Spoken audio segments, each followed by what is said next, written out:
요한복음 17장은 예수님의 기도입니다. 이 기도는 예수님이 어느 상황에서 하신 기도냐? 십자가에서 돌아가실 것을 앞두고 잡히시기 직전에 하신 기도입니다. 만약에 하나님이 저에게 너의 인생에서 앞으로는 기도할 시간이 없다, 마지막으로 기도해라 라고 하신다면 저는 무엇을 기도할까요? 마지막 말을 유언이라고 부르죠. 유언에는 가장 하고 싶은 이야기가 담기게 되어 있습니다. 이 요한복음 17장에는 예수님이 하나님께 가장 하시고 싶은 말씀이 압축되어 들어 있습니다. 그래서 내용이 조금 많습니다. 이 내용을 오늘 다 다룰 수가 없어서 그 가운데 예수님이 제자들, 땅에 남겨두고 가는 사람들을 위해서 하신 기도, 그 중에서 두 가지만 생각해 보려고 합니다. 오늘 설교 제목을 하늘과 땅 사이에서 라고 지어 보았습니다. 이거는 예수님이 쓰신 표현에서 빌려온 말인데요. 우리가 알아듣기 쉽게 하늘, 땅이라는 단어로 표현하셨거든요. 이렇게 기도해라. 땅에서 뜻이 하늘에서 이루어진 것 같이 땅에서도 이루어지이다. 그러니까 하늘, 땅이라는 단어를 쓰셨습니다. 우리는 땅은 아랫 공간, 하늘은 위의 공간이라고 인식합니다. 그런데 예수님이 쓰신 하늘은 좌표로 아래쪽 공간, 하늘은 위쪽 공간을 말하는 게 아닙니다. 개념적으로 풀어서 말하면 이렇게 되겠습니다. 하늘은 하나님의 뜻이 온전히 이루어지는 곳입니다. 땅은 하나님의 뜻이 거절되기도 하고 거부되기도 하는 곳입니다. 자, 하늘은 성경에 여러 가지 표현으로 나오는데요. 하나님의 나라라고 부르기도 하고 본향이라고 부르기도 합니다. 아버지의 집이라고 표현되기도 하고요. 이 하늘에는 천군과 천사 등등 천상의 존재들이 또 같이 있습니다. 천군과 천사들은 하나님의 뜻을 거역하지 않아요. 그래서 하늘은 하나님의 뜻이 온전히 이루어지고 있는 상태로 존재합니다. 땅은 그렇지 않아요. 그래서 우리는 예수님께 배운 대로 이렇게 기도합니다. 뜻이 하늘에서 이루어진 것 같이 땅에서도 이루어지이다.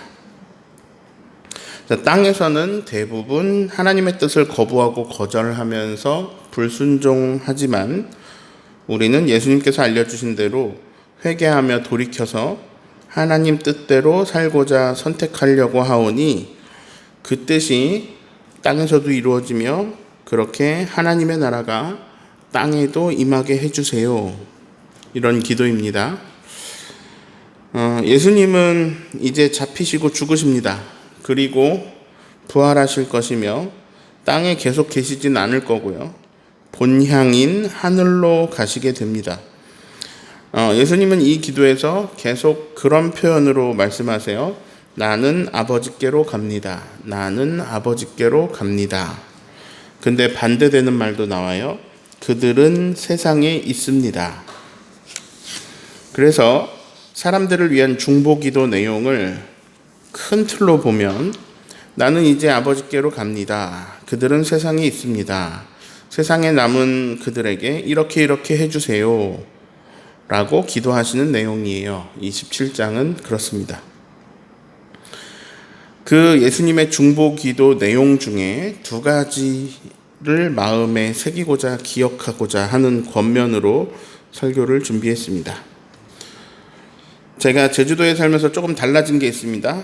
아내하고 제가 신혼여행을 보라카이로 다녀왔어요. 그 신혼여행 사진을 보면서 이런 말을 계속하게 됩니다. 여기 제주도잖아.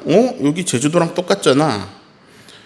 네, 보라카이는 너무 예쁜데요. 제주도랑 상당히 닮아 있어요. 하와이도 그렇습니다. 저는 그런 에메랄드 바다를 보면서 해변에 누워있는 그 상상, 그게 이제 저에게 여행이었거든요. 근데 제주도에 살면서 그건 당장 오늘 할 수 있는 일이 되었습니다. 협재 가면 끝이에요. 그래서 저는 이제 여행을 하고 싶은 욕구 같은 게 다 사라졌습니다. 국내 여행 몇 군데 가봤는데 제주도보다 예쁜 데가 없어요. 풍경은 정말 볼 게 없더라고요. 그래서 우리 부부에게 여행은 딱 하나의 조건만 남았습니다. 맛있는 게 있어야 돼. 예. 예쁜 풍경 없어도 돼. 멋진 건물 없어도 돼. 관광 명소 괜찮아 없어도 돼. 다만 맛있는 건 있어야 돼. 여행 유튜버들의 영상을 보면 고생 하나도 안 하고 아프리카도 갈 수 있고 인도도 갈 수 있습니다. 문제는 거기 나오는 음식은 맛보지 못해요. 그래서 이제 다 필요 없어졌어요. 다만 맛있는 건 있어야 돼요. 제가 지금 몇 번 사용한 단어가 있는데요. 다만이라는 단어입니다. 명소 없어도 괜찮아. 경치 괜찮아. 숙소 괜찮아. 이동수단 뭐 외워도 괜찮아. 다만 맛있는 거 먹어야 돼. 이 다만이 어디서 쓰이는 단어인지 알겠죠? 오로지 이것만은 꼭 이럴 때 쓰는 말이 다만입니다. 마태복음 6장에 예수님이 가르쳐 주신 기도에도 다만이 나오죠. 어디 나오죠? 다만 악에서 구하시옵소서 이렇게 나오죠. 오늘 요한복음 17장에 예수님께서 유언과 같은 기도를 하시면서 세상에 남는 사람들을 위하여 중보기도 하실 때도 다만이란 단어를 쓰십니다. 아버지여, 저는 이제 아버지께로 가는데 세상에 남는 이들에게 이렇게 해주시고 이런 은총을 베풀어 주십시오. 그런데 만약에 그것들까지는 아니더라도 다만 이것만큼은 꼭 부탁드립니다. 이런 기도죠. 함께 15절을 읽습니다. 내가 비옵는 것은 그들을 세상에서 데려가시기를 위함이 아니요 다만 악에 빠지지 않게 도전하시기를 위함이니이다. 세 번역으로 밑줄 그은 부분을 읽어드릴게요. 악한 자에게서 그들을 지켜주시는 것을 바랍니다. 빕니다. 이런 얘기예요. 예수님 기도하시는 거예요. 아버지요, 다른 것은 몰라도 다만 그들을 악에서 지켜주세요. 악에 빠지지 않게 해주세요.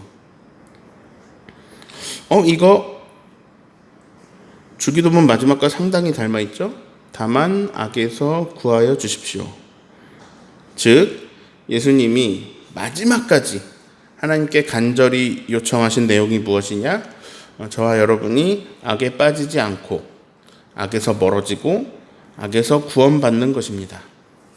이것만은 꼭 해주기를 바라셨어요. 우리는 예수님의 바람대로 악에서 돌아서야 합니다. 자, 땅에는 악이 존재합니다. 왜냐하면 땅은 하나님 뜻에 절대 순종하는 곳이 아니거든요. 땅에는 그 선하고 아름다우신 뜻을 거부하고 거절하는 일들이 비일비재합니다. 그리고 하나님의 자리에 사람들이 올라가요. 하나님의 다스림이 아니라 사람의 굴림이 나타납니다. 자, 응용 문제입니다. 이 사진은 사랑제일교회라는 그 교회에 정광훈 씨가 집회에 사람을 조금 데리고 왔다고 각 지방 위원장들을 앞으로 나오게 해서 얼차려를 주는 모습입니다. 머리를 박고 뒷짐을 지게 했습니다. 북한 가서 살고 싶어? 이렇게 말해서 이렇게 협박해서 사람들을 자기 집회에 데려오라는 말입니다. 건물은 교회의 모습을 하고 있지만 정광훈이라는 교주가 사람들 위해 군림하고 있습니다. 하나님 뜻에 순종하는 게 아니라 자기 뜻에 순종하도록 세뇌하고 있습니다. 이런 것을 성경은 악이라고 부릅니다. 자, 하늘과 땅은 특정 시공간을 말하는 게 아닙니다. 오히려 제일 중요한 것은 주권입니다. 누가 주인인가? 하나님이 주인이 아니시면 거기가 교회 건물일지라도 그 공간은 악이 판을 치는 세상 한복판이 됩니다. 저런 현상이 나타나는 것은 다 돈이 걸려서 있어서 그런 건데요. 예수님 당시에도 성전은 돈을 위해서 장사의 소굴이 되었습니다. 즉 당시의 성전에도 악이 창궐하고 있었던 것이죠.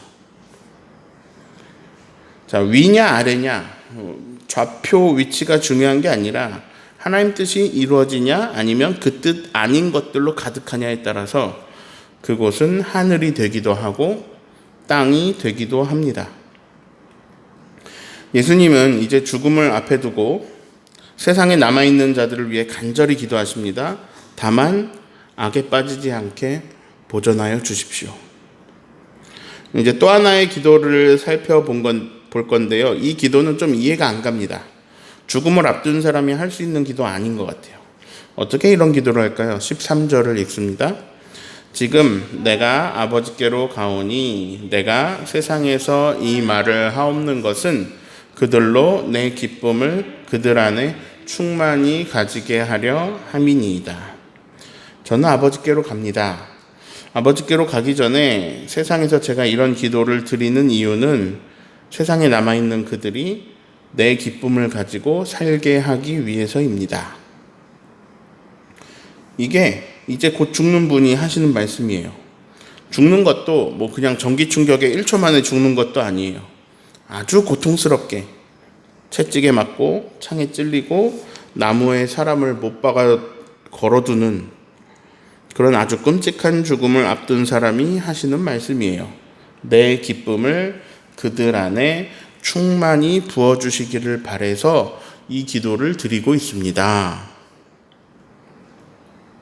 자, 여기서 전제되는 것은 예수님은 기쁘시다는 겁니다.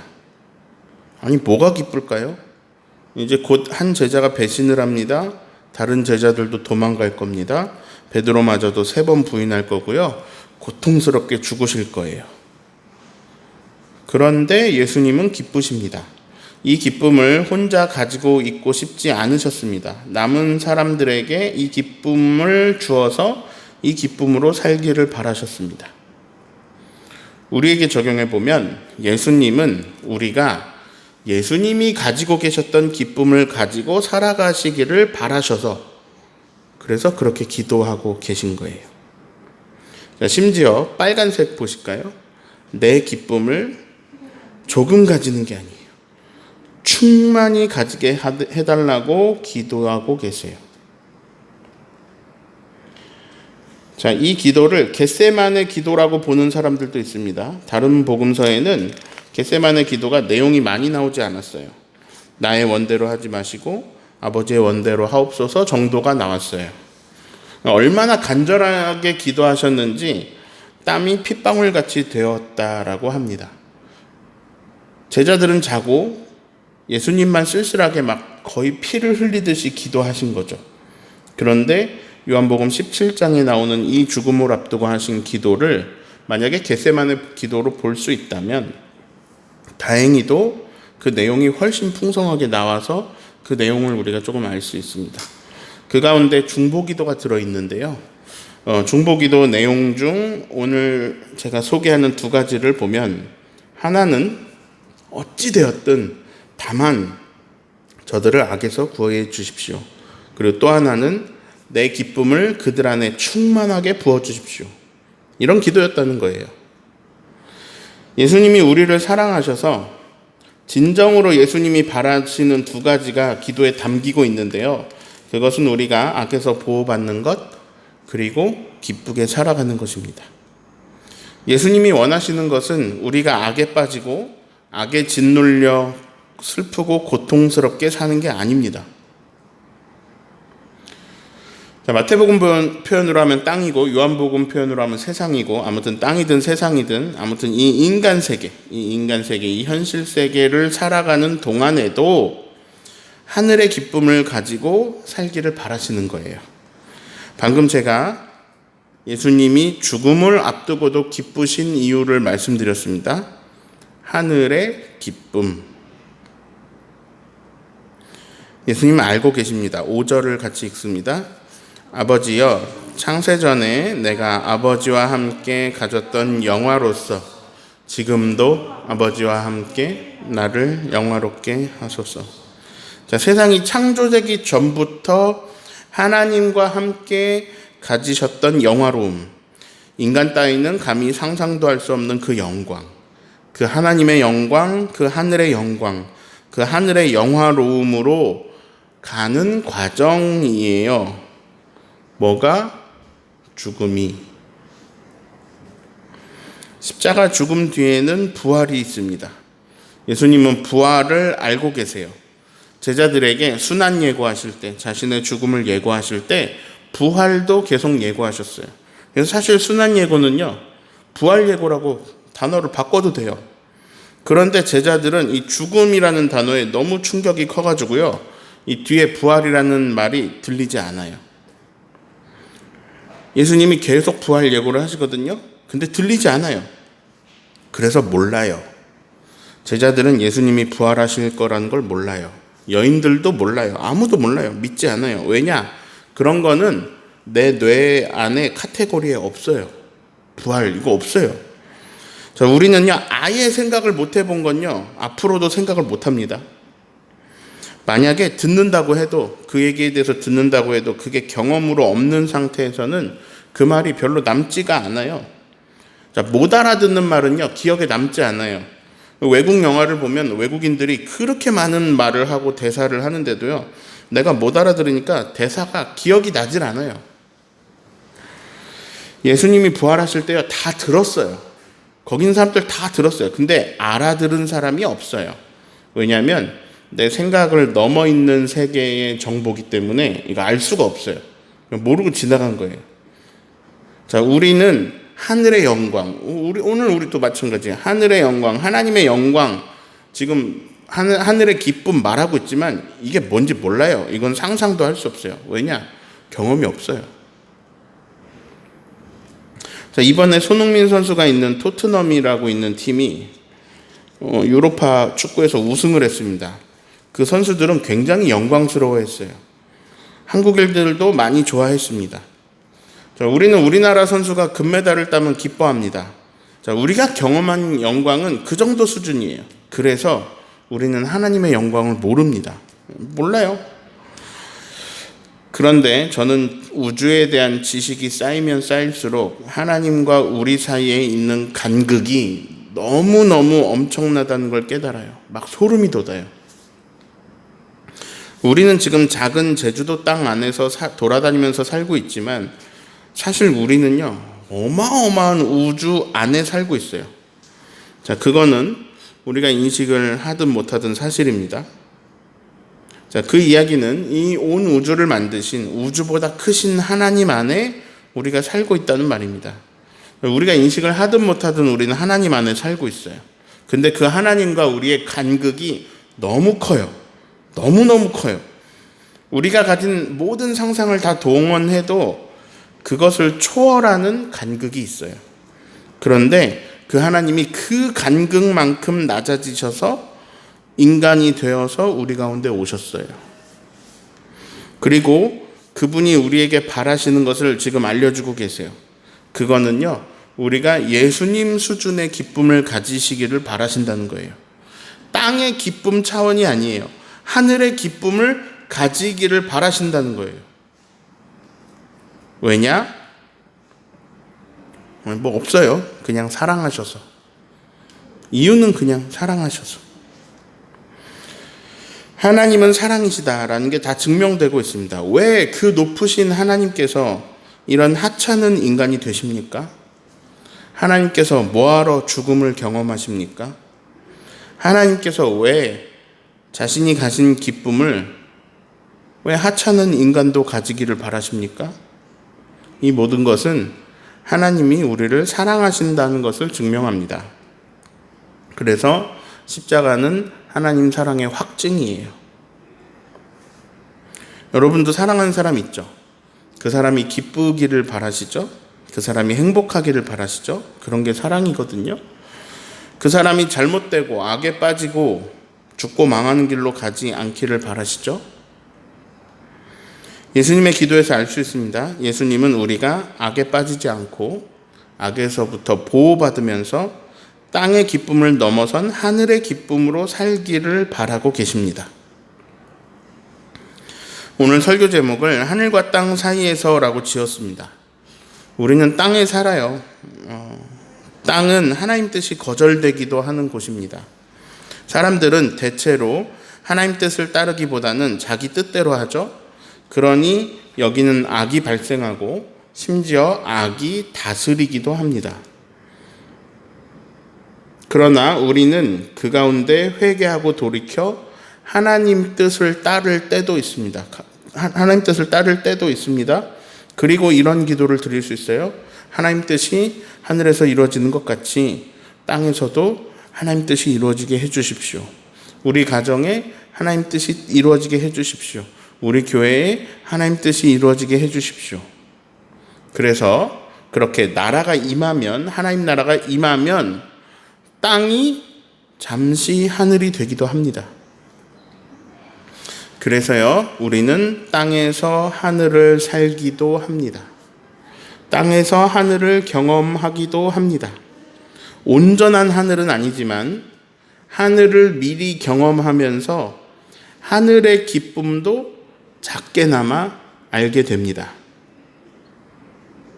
그런데 그렇게 하늘의 기쁨을 알게 되면 하늘의 기쁨을 가지고 살 수도 있게 됩니다. 하나님 나라에서 영원히 하나님의 사랑, 하나님의 보호를 받으면서 부활하신 예수님의 몸과 같은 그 비슷한 썩지 않고 늙지 않는 강한 몸을 입고 영원하게 살아갈 것을 알게 됩니다. 즉, 우리는 땅에 살지만 하늘과 땅 사이에서 살고 있습니다. 예수님 덕분에 우리는 하늘 쪽으로 기울어진 삶을 삽니다. 예수님은 땅에 사는 우리가 그렇게 살기를 바라셨습니다. 유언과 같은 기도에 그렇게 기도하셨습니다. 예수님이 그렇게 간절하게 바라셨다는 건요, 그게 이루어진다는 말입니다. 예수님이 그 바람을 사실 다 이루셨고 하나님 나라는 땅에서도 완성을 향해 가고 있습니다. 이것은 변하지 않습니다. 그래서요, 결론은 하나밖에 없어요. 저는 땅에서도 하늘의 기쁨을 살짝 맛보면서 살다가 때가 되면 하늘로 가게 되고요. 거기서는 하나님의 영광을 목도하며 하늘의 기쁨으로 영원히 살게 됩니다. 이게 결론이에요. 이 결론 말고 다른 결론은 없습니다. 왜냐하면 하나님께서 그렇게 세팅하셨기 때문에 그래요. 하나님께서 그걸 다 이루셨어요. 우리의 역할은요, 받는 거예요. 악에서 보호해 주시면 보호받고, 생명 주시면 받고, 사랑 주시면 받고, 구원 주시면 받고, 기쁨 주시면 받고. 그래서 이 세상에서 내 영혼이, 이 세상에서 하늘의 영광 누리도다, 이렇게 되는 거예요. 예수님 덕분에 우리는 하늘 쪽으로 기울어진 사람들입니다. 하늘 기쁨으로 살아가시기를 예수님의 이름으로 축원합니다.